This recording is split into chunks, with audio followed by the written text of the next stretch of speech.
Kekerasan seksual terhadap anak di Indonesia cenderung meningkat tiap tahun. Awal September 2015, Polres Jakarta Utara menangkap Shanwani. Pria berusia 46 tahun ini diduga mencabuli anak di bawah umur di sebuah rumah ibadah kawasan Kelapa Gading, Jakarta Utara. Hasil penyelidikan mengungkap pria yang bekerja sebagai tukang ojek ini kerap melancarkan aksinya dengan mengiming-imingi uang Rp5.000 hingga Rp15.000 kepada korban. Penangkapan tersebut hanya satu di antara kasus kekerasan seksual anak yang pernah terjadi di negeri ini. Pelakunya bukan hanya warga lokal, tapi juga warga asing. Maret 2014 lalu, seorang murid Taman Kanak-Kanak Jakarta International School atau JIS menjadi korban kekerasan seksual yang dilakukan 6 petugas kebersihan di sekolahnya. Dari pengembangan penyelidikan, 2 guru JIS turut ditetapkan sebagai tersangka. Sepanjang 2014, Komnas Perlindungan Anak menerima laporan kekerasan anak sebanyak 2.700 kasus. 52% diantaranya merupakan kasus kekerasan seksual. Ini berarti dalam 1 bulan setidaknya sekitar 80 hingga 100 anak di seluruh Indonesia mengalami kekerasan seksual. Indonesia itu dianggap tanda petik bagi para penikmat pedofilia itu Indonesia dianggap surga. Itu karena pertama, penegakan hukum itu sangat lemah. Lalu kemudian banyak pandangan masyarakat tentang seks itu hal-hal yang tidak dianggap tabu. Lingkungan rumah dan sekolah yang seharusnya menjadi tempat aman bagi anak justru menjadi lokasi terbanyak terjadinya kekerasan seksual.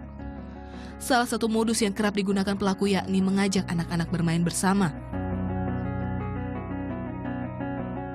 Pedofilia biasanya melakukan approach itu dengan sweet approach atau dengan pendekatan yang sangat manis, sehingga sebenarnya korban tidak merasakan suatu tekanan secara psikologis di awal. Nah, tapi kemudian ketika korban ini mengetahui bahwa ada rasa sakit karena kontak fisik atau ada sesuatu yang aneh sehingga jiwanya terancam, tentu akan menimbulkan suatu efek traumatik. Oleh karena itu butuh memang pemulihan secara komprehensif baik dari sisi medis, psikologis maupun spiritual. Pengalaman pahit mengalami kekerasan seksual pernah dialami aktor Jupiter Fortissimo. Pria yang kini berusia 33 tahun tersebut mengalami kekerasan seksual saat usianya 7 tahun. Bertahun-tahun bintang sinetron itu berusaha melupakan memori buruknya agar bisa menata hidup dan menerima keadaan. Dan waktu itu di umur aku 25 tahun 2007 atau 2008, itu pertama kali pengakuan aku lakukan. Which is sebenarnya itu big alarm and alert buat Indonesia gitu loh. Bahwa hey, gue 15 tahun yang lalu pernah ngalamin hal seperti ini. Berarti itu bukan hal yang baru. Dan gue udah kasih tahu ciri-cirinya, bagaimana kisahnya. Tapi kayaknya dianggap jadi berita yang sensasional aja yang diangkat. Sayangnya biarpun kekerasan seksual telah menelan banyak korban, kasus ini belum bisa dihentikan. Lemahnya penegakan hukum di Indonesia menjadi salah satu penyebabnya.